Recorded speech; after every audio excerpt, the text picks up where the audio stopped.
The quality of life does not depend on happiness alone, but alone on what one does to be happy. If one fails to develop goals that give meaning to one's existence, if one does not use the mind to its fullest, then good feelings fulfill just a fraction of the potential we possess. A person who achieves contentment by withdrawing from the world to cultivate his own garden, like Voltaire's Candide, cannot be said to lead an excellent life. Without dreams, without risks, only a trivial semblance of living can be achieved. Emotions refer to the internal state of consciousness. Negative emotions like sadness, fear, anxiety, or boredom produce psychic entropy in the mind. That is, a state in which we cannot use attention effectively to deal with external tasks because we need it to restore an inner subjective order.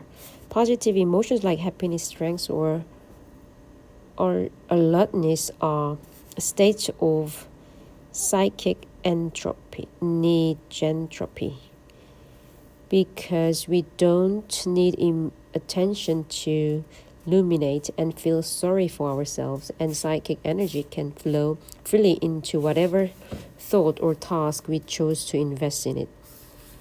When we choose to invest attention in a given task, we say that we have formed an intention or set a goal for ourselves. How long and how intensely we stick by our goals is a function of motivation. Therefore, intentions, goals, and motivations are also manifestation of psychic negentropy. Okay, I need to find this word. They focus psychic energy, establish priorities, and thus create order in consciousness. Without them, mental process become random and feeling tend to deteriorate rapidly. Goals are usually arranged in a hierarchy from trivial ones like getting to the corner store to buy some ice cream to risking one's life for the country. In the course of an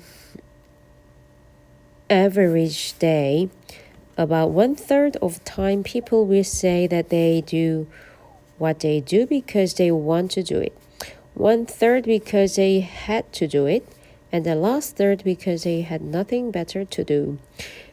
These proportions vary by age, gender, and activity. Children feel they have more choice than their fathers, and men more than their wives. Whatever a person does at home is perceived to be more voluntary than at work.